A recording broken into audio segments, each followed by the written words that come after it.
In Hindu mythology, a story is never just a story. It is a container of ideas, emotions, and timeless truths. The epic Ramayana tells the tale of Rama, an incarnation of Vishnu. He is the righteous prince of Ayodhya, forced into exile. Sita, representing the soul of the earth, is abducted by Ravana. Rama Lakshmana, an army of Vanaras, or forest dwellers, must travel south to rescue her. This journey is a journey of Dharma. The vast ocean stands between Rama's army and Lanka. The Vanaras, led by the mighty Hanuman Nala Nila, two Vanara engineers, are tasked with building a bridge. They have a unique power. Stones they touch will float on water. Stones floating across water.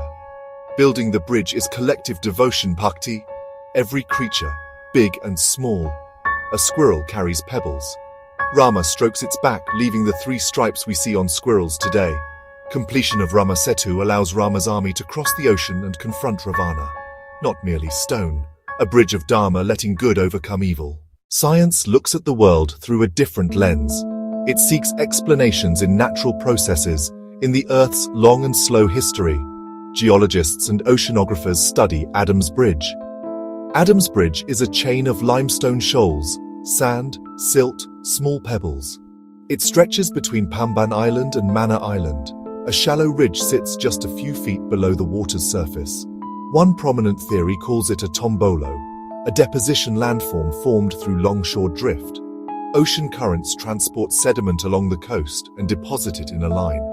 The shoals are a buildup of sand on a tectonic ridge with coral reefs pushed up from the seabed. Another idea points to crustal uplift and changing sea levels over millennia. During ice ages, lower sea levels may have exposed a continuous walkable land bridge. When ice caps melted and seas rose, lower parts submerged and only high points remained. The limestone likely began as coral reefs on the elevated ridge and was later covered by sand and sediment. NASA's satellite imagery and geological studies confirm a natural formation. Radiocarbon dating of sands and corals indicates the structure is several thousand years old. But most geologists conclude the whole feature formed by natural geological processes. Science does not invoke divine intervention, but explains accretion, sedimentation, and the slow, powerful dance of land and sea over eons. Beyond the Ramayana, the bridge has been documented in various historical texts and maps, though under different names. It appears in the records of travelers, cartographers, and administrators who navigated or governed this region.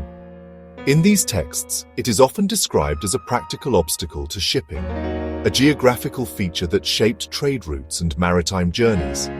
This shows that the bridge was a known and significant landmark in the real world, not just in the world of myth. Early Islamic sources refer to the bridge as Adam's Bridge. This name is linked to an Abrahamic legend that Adam used this bridge to cross. British cartographers in the 19th century formalized this name on their maps, and it has been in common use ever since. The name itself reflects the multicultural history of the Indian Ocean. Historical records also mention that the bridge was, at one time, at least partially walkable. A temple chronicle, the Rameswaram temple records, notes that the bridge was entirely above sea level until it was broken by a violent storm and cyclone in 1480 CE. This suggests that the structure we see today, mostly submerged, is a more recent version of what might have been a more prominent landform in the past. These accounts from a pre-modern era add another layer to our understanding, bridging the gap between the fully formed mythological bridge and the submerged shoals studied by geologists today. They place the bridge firmly in the realm of physical geography and human history. These records anchor the myth in a real place, allowing faith and history to coexist. Geological historical timelines intersect and create a rich, complex narrative. The bridge becomes a point where mythological, geological, and historical timelines intersect. Today, Ram Setu remains a powerful and often contentious symbol in India. Its significance extends beyond mythology and geology into the realms of culture, religion, and politics. For devout Hindus, it is a sacred site, a testament to the divinity of Rama and the truth of the Ramayana. The idea of preserving it is a matter of deep religious sentiment. Any proposal that might damage the structure is seen not just as an environmental or engineering issue, but as an attack on faith and cultural heritage. Environmental concerns and scientific study became central to debates over development. The modern debate peaked with the Sethusamudram shipping canal project. This project proposed to dredge a channel through the shallow waters, including parts of Ram Setu, to shorten shipping routes.